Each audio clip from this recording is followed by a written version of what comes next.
I must say it's my singular honor and pleasure to be delivering the keynote address at the inception meeting and launch of this very important project, developing evidence and action toward a double-duty food-based policy bundle to assure healthier diets in Ghana. I would also like to use the opportunity to bid you all very warm welcome to the launch. To those joining us virtually, like myself, especially those in different time zones, let me appreciate your efforts together with my colleagues who are sitting in person at the venue. Mr. Chairman, I have described this project as very important and for very good reasons too. This project, which we are privileged to be undertaking as a country, is for the purpose of building evidence and mobilizing multi-stakeholder actions toward a policy bundle for healthier and more equitable consumer food environments that reduce the double burden of malnutrition in Ghana. It's now generally recognized that suboptimal diets are cardinal contributors to increasing the risk of various diseases, whose impacts on health and economic systems are staggering. Subject experts tell us that population diets are influenced by food environments. They also tell us that unhealthy food environments hinder the efforts to overcome malnutrition in all its forms: undernutrition, micronutrient deficiencies, overweight, obesity, and other diet-related non-communicable diseases. In response, an increasing number of countries are implementing these policies globally, although a few on our continent, Africa. We can talk of South Africa, Tunisia, and Morocco, who are implementing or about to implement such policies as food marketing restrictions, trans fatty acids, and saturated fatty acid policies, and front of pack labeling.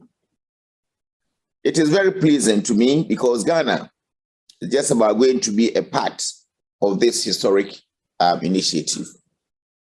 You may be aware that globally, more than 70% of all deaths are caused by non-communicable diseases each year. It is sad to note that amidst prevailing challenges of infectious diseases, undernutrition and micronutrient deficiencies, NCDs are predicted to become the leading cause of death in Africa by 2030. Ghana, like many countries in Africa, is experiencing an increase in obesity and other nutrition-related non-communicable diseases. Households report frequent consumption of foods high in calories, sugar, and saturated fats, all of which are known to contribute to NCDs and thereby affect the health and economic systems of the nation.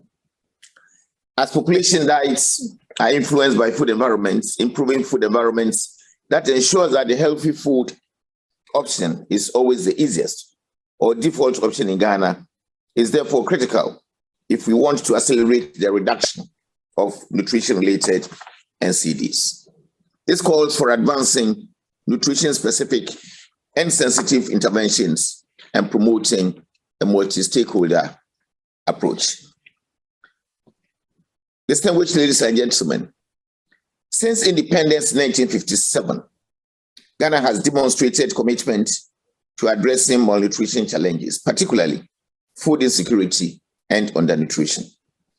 National policies demonstrate that Ghana is committed to the Sustainable Development Goal 2, zero hunger. Further, Ghana is a signatory to several international conventions endorsing the right of its citizens to adequate food and nutrition security. Local actions to address food insecurity and undernutrition have included the development of various legislations, regulations, policies, strategies, and programs.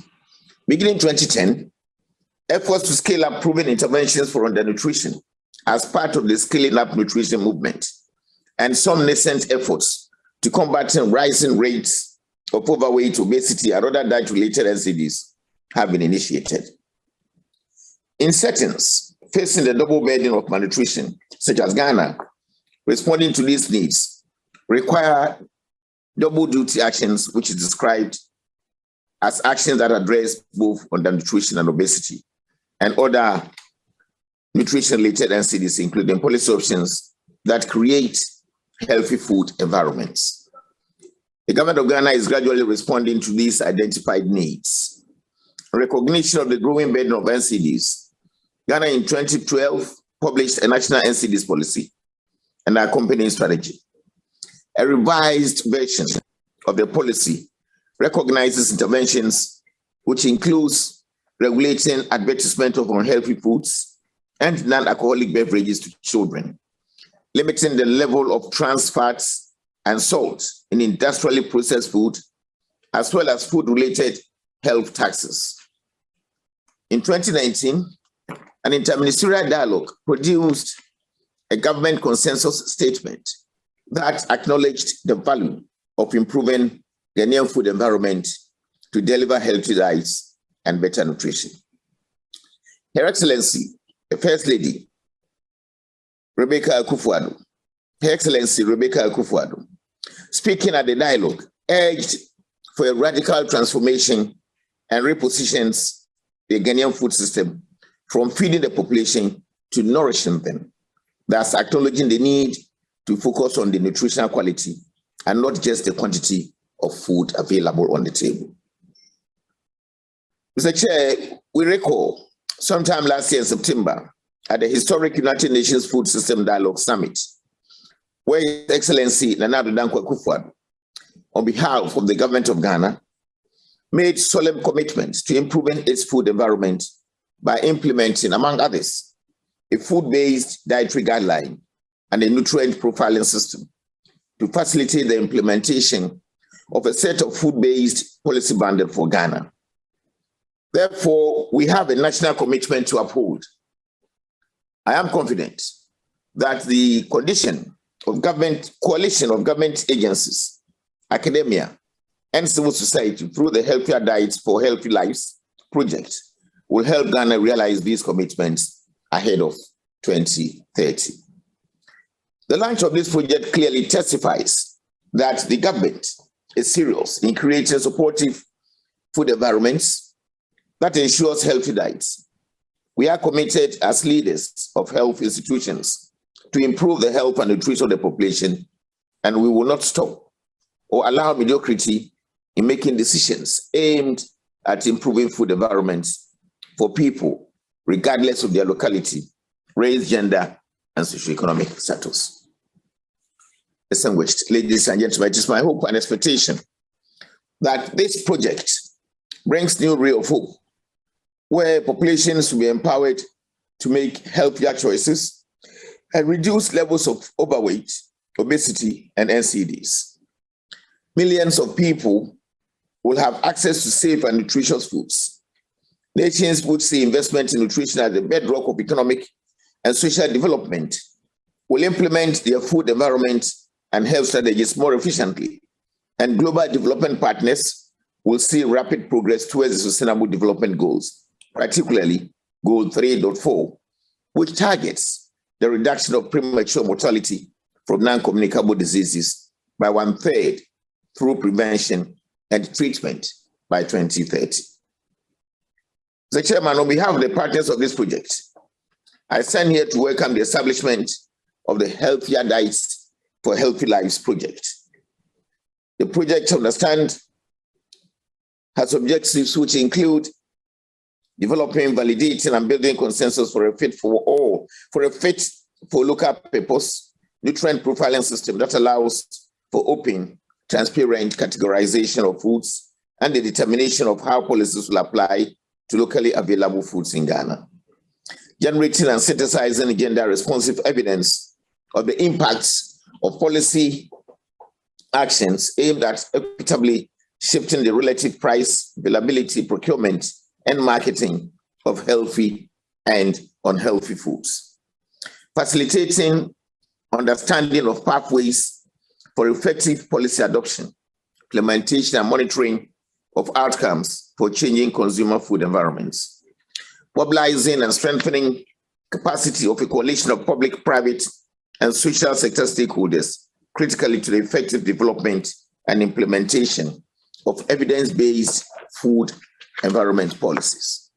and strengthening collaboration and sharing of evidence and experience regionally in order to set food policy standards for other African nations.